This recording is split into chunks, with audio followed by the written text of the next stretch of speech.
नमस्कार मित्रांनो, प्रेमाची गोष्ट या मालिकेच्या आजच्या भागामध्ये आपण बघणार आहोत की ते पोरू काका म्हणत असतात, किचनमधून कसला तरी वास येतोय मला. तेवढ्यात मुक्ता लाडू घेऊन येते.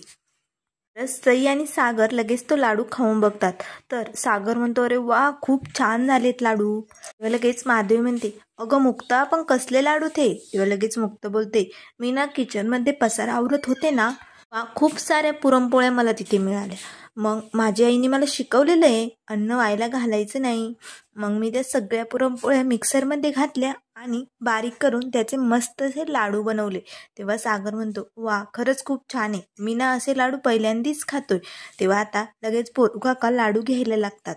माधवी म्हणते, पोरू, तू नाही खायचा लाडू, बाद झाला आता. तेव्हा लगेच आता मुक्ता तिच्या आईला मिठी मारते आणि म्हणते, मग मस्त जमलेत ना मला लाडू. तेव्हा लगेच माधवी म्हणते, हो, तुला तर जमले, पण सागरांचं पण कौतुक व्हायला पाहिजे. पुरण त्यांनी स्वतःच्या हाताने विलायची घालून मस्त बनवलं होतं बरं का. तेव्हा लगेच माधवीला आता मुक्ता बोलते, ए आई, तू काही टीम बनवली काय दुसरी? मला तुझ्या पार्टीत नाही घेतलं ना तू. तेव्हा लगेच पोरू काका बोलतात, मुक्ता, मी तुझ्या टीमकडून आहे.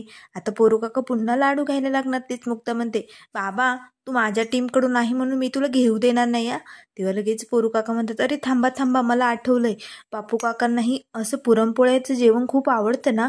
मी ना त्यांच्यासाठी 2-4 पुरणपोळ्या नेऊन देतो. पोरू काका किचनमध्ये जातात. तेव्हा माधवी लगेच मिहिकाला बोलते, मिहिका, जा बरं पोरूच्या पाठीमागे, त्यांच्या नावाखाली स्वतःच 1-2 पुरणपोळ्या खाऊन घेईल, जा बरं. आता लगेच मुक्ता हसू लागते. त्यानंतर सई लगेच मुक्ताला बोलते, मुक्ताई, आजचा दिवस खूप छान होता ना. आज इथे खूप मस्त पुरणपोळी खायला मिळाली आणि शाळेत आदित्य दादा भेटला. आता लगेच सागर मुक्ताकडे बघू लागतो. तेव्हा लगेच मुक्ता म्हणते, हो, ते ना सांगायचंच राहिलं, आदित्यचं सईच्या शाळेत ॲडमिशन झालंय. आता लगेच माधवी म्हणते, ठीक आहे, मी ना हे लाडू ठेवून येते आणि तुम्ही बसा गप्पा मारत. तेव्हा लगेच सागर सईला बोलतो, आता रोज तुला तुझा दादा भेटणार बरं का. आता लगेच बोलते, हो, आणि सई, जा बरं, आजी आणि बाबा काय करतायत बघ बरं जाऊन. तेव्हा आता सई आतमध्ये जाते. मग लगेच सागर म्हणतो, आणि हो, सई बरोबर मीही आदित्यला रोज भेटेल. बोलणं होणार नाही, पण लांबून बघत जाईल. आधी असंच मी रोज आदित्यला शाळेत सोडायला जायचो. आता सागर इमोशनल झालेला असतो. तेव्हा मुक्ता लगेच म्हणते, सागर, जरा वेळ लागतोय, पण सगळं काही ठीक होईल. एक दिवस आदित्यला नक्कीच तुमच्या प्रेमाची जाणीव होईल, ट्रस्ट मी. तेव्हा लगेच सागर म्हणतो, हो, हे कधीतरी व्हायलाच हवं. त्यानंतर इथे आता जोरात उड्या मारत घरी आलेला असतो. तेव्हा लगेच बापू काका बोलतात, अरे काय झालंय तुला? तेव्हा लगेच लकी म्हणतो, मी MBA पास झालोय.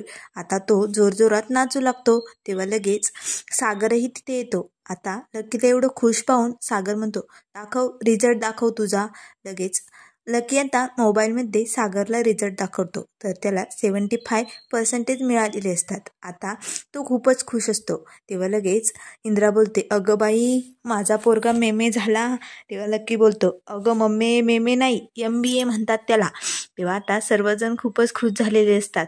मग लगेच बापू काका बोलतात, आधी मला रिझल्ट दाखव बरं, दाखव. मग आता लकी लगेच बापू काकांना रिझल्ट दाखवू लागतो. आता लगेच बापू काका बोलतात, असा कुठे रिझल्ट असतो होय, हे मोबाईलमध्ये कागद दाखव, कागद. तेव्हा लगेच लकी बोलतो, बापू, तुम्हाला ना माझ्यावरती कधीही विश्वास पटत नाही. ए वहिनी, सांग ना गं तू. तेव्हा सागर बोलतो, हो बापू काका, त्याचं बरोबर आहे, महिन्यानी कागद मिळेल, आत्ता हा मोबाईलमधलाच असतो रिझल्ट. ती बोलते, बघितलं, मी घरात आले म्हणूनच लकीला एवढे लकीली मार्क पडलेत बरं का, माझाच पायगुण आहे. तेव्हा कोमल म्हणते, नाही नाही, 75% म्हणजे यांनी नक्की कॉपी केलेली असेल. तेव्हा लकी म्हणतो, ए तू गप ग, तुला काय पंचिती करायची आहे माझ्या. तेव्हा आता लगेच लकी सागरकडे जातो आणि म्हणतो, ए दादूस, तू मला म्हटला होता ना की MBA झाल्यानंतर तू मागशील ते मी देईल, मग दे मला 1.5 लाख रुपये दे. तेव्हा लगेच आता बापू काका बोलतात, ए लाखापुढे किती शून्य असतात तुला माहिती तरी आहे का. तेव्हा लगेच लकी बोलतो, बापू, तुम्ही जरा गप्प बसा ना, मी MBA झालोय ना आता. मग दादूस म्हटला होता मला जे हवंय ते देईल, बोल ना दादूस. तेव्हा सागर लगेच म्हणतो, मी म्हटलो होतो, मी म्हणतो, ए वहिनी, तू सांग ना ग दादाला काहीतरी, तो माझं ऐकतच नाही. तेव्हा लगेच मुक्ता म्हणते, इतर वेळेस एवढी अमाऊंट जर लकीला लागत असते तर मी नाही म्हटले असते, पण यावेळेस त्याने खरंच खूप चांगले पर्सेंटेज मिळवलेत, म्हणून एवढी कॅश द्यायला काही हरकत नाही असं मला वाटतंय. का इगोमध्ये येतोय. आता मात्र इंद्राला लगेच राग येतो. तेव्हा सागर म्हणतो, नाही नाही, इगो माझा नाही, इगो याच्यामध्ये आलाय. कारण मी दरवेळेस त्याला म्हणायचो MBA पास होऊन दाखव, पास होऊन दाखव. त्यामुळेच याने अभ्यास केला आणि हा पास झालाय. सागर लगेच लकीला मिठी मारतो आणि म्हणतो दिले तुला 1.5 लाख दिले, तुला कुठे एन्जॉय करायचं आहे ते कर. मग लकी म्हणतो आम्हाला ना मित्रांना खूप दूर फिरायला जायचंय. तेव्हा कोमल बोलते अरे बापरे, बरं झालं 75% पडले. तुला जर 99 पडले असते तर तू चंद्रावर गेला असता काय नो. आता सर्वजण हसू लागतात. तेव्हा बापू काका बोलतात आज ना घरात काहीतरी गोडधोड व्हायला पाहिजे. तेव्हा लगेच इंद्रा बोलते हे काम तुमच्या सुनबाईला सांगा. म्हणते हो हो करेन ना मी. नारळ सोलून ठेवलंय मी त्याच्या वड्या करू का काय करू आणखीन गोड सांगा बरं. मग आता इंद्रा लगेच बोलतं झालं, गोडतोड करायचं म्हटलं की मिठाईचं दुकान उघडं झालं आणि माशांचं काही करायचं म्हटलं मग नाही जमत. आता लगेच बापू काका म्हणतात सुनबाई तू ना रवा घालून आज माशांचा हलवाच कर. आता सर्वजण हसू लागतात. तरी ते ऑफिसमध्ये सागर मुक्तासाठी कविता लिहित असतो. पण त्याला काही लिहिणंच जमत नाही. तो प्रत्येक वेळेस कागद फाडतो आणि बोळा करून खाली टाकत असतो. तेवढ्यात मिहीर येतो आणि म्हणतो अरे बापरे, इथे एवढे कागद कोणी केलेत. तो लगेच आता मधले शिपाईला आवाज देत असतो. तेव्हा लगेच सागर बोलतो मी केलंय ते सगळं. तेव्हा मिहीर म्हणतो अरे दादूस, पण तू ह्यावर का लिहितोय, लॅपटॉपवर कर ना काम तू. तेव्हा सागर बोलतो अरे मी कविता लिहित होतो. आता मात्र मिहीर त्यानेच त्याच्याकडे बघू लागतो. दादूस तू कविता बनवतोय. अरे बापरे. मग शायराज.